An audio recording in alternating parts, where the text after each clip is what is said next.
नमस्कार, मैं मीनू एमएस दिशा में स्वागत करती हूँ आपका एक नए वीडियो के साथ में।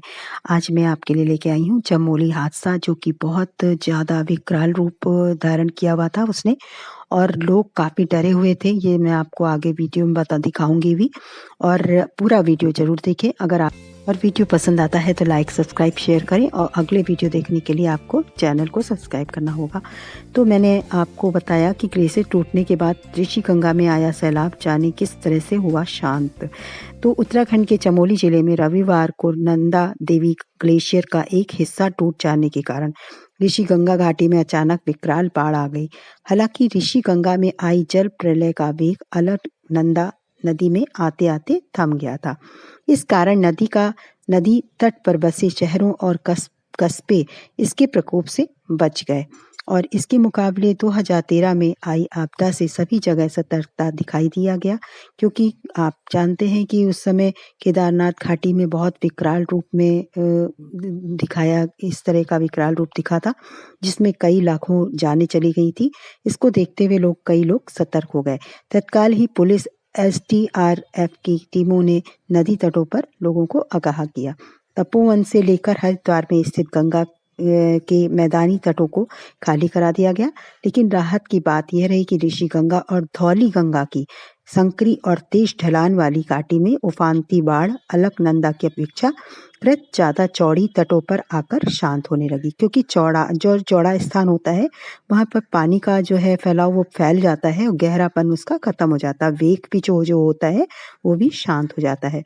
यही कारण है कि जान माल और नुकसान अलकनंदा तट पर ही देखने को नहीं मिला।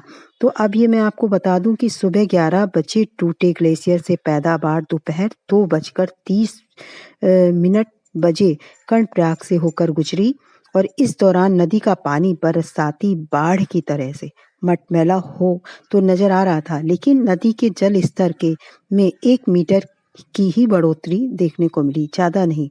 फिर शाम 5:30 बजे बाढ़ का पानी रुद्रप्रयाग संगम से होकर गुजरा, तो यहाँ भी हालात सामान्य ही रहे, बहुत ज्यादा विकराल रूप नहीं धारण किया। इस दौरान रुद्रप्रयाग में का जल स्तर, जो नदी का जल का स्तर था, वो 80 सेमी ही बढ़ा हुआ था, और श्रीनगर, ऋषिकेश, हरिद्वार जैसे शहर जो थे, शाम होते होते आपदा के खौफ से पीछे छोड़ते हुए खौफ को पीछे छोड़ दिया उन्होंने, जो कि पहले यह हादसा देख चुके थे, जो 2013 के दौरान केदारनाथ घाटी से लेकर श्रीनगर तक जान मान की व्यापक तबाही हुई थी। तो इसके देखते देखते मैं एक और बताऊंगी कि तबाही के दौरान 24 घंटे बाद भी करीब 150 से 200 लोगों के लापता होने की संभावना है, और 10 लोग जो है इसमें, जिसमें जो है शव जिनके मिले हैं वो 10 शव मिले हैं, और जबकि जो है 12 लोगों को कल ये मैं बता दूं कि चमोली हादसा ग्लेशियर टूटने की वजह से नहीं हुआ है, ये त्रिशूल पर्वत पर हुए भूस्खलन की वजह से नीचे ग्लेशियर पर दबाव बना है। तो ये बहुत बड़ा हादसा था, लेकिन भगवान ने काफ़ी इसमें बचाया है लोगों को। और जैसा कि जानते हैं, केदारनाथ के समय बहुत ज़्यादा लाखों में लोग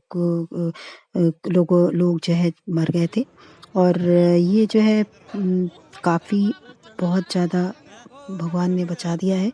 तो इसलिए जो है मैं आपको बता दूं कि जो है ये ग्लेशियर के ऊपर डब्लू आकार में भूस्खलन हुआ है, जिसकी वजह से ऊपर लटका हुआ ग्लेशियर नीचे की तरफ तेजी से आया है, जबकि इससे पहले की रिपोर्ट में इस बात का खुलासा किया जा रहा था कि यह हादसा ग्लेशियर के टूटने की वजह से हुआ है।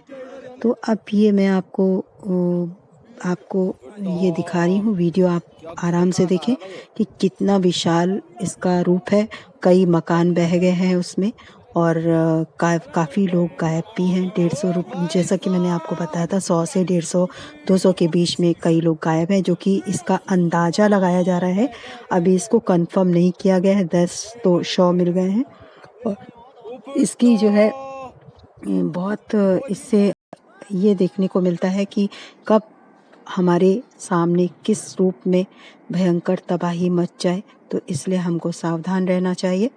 और ये देखिए, आप वीडियो में देख रहे हैं कि कितना विशाल है, कितना विकराल रूप है इसका, और इसमें कितने घर, कितने पेड़ पशु जिनकी गिनती भी लोग नहीं करते, कितने लोग उसमें चले गए होंगे।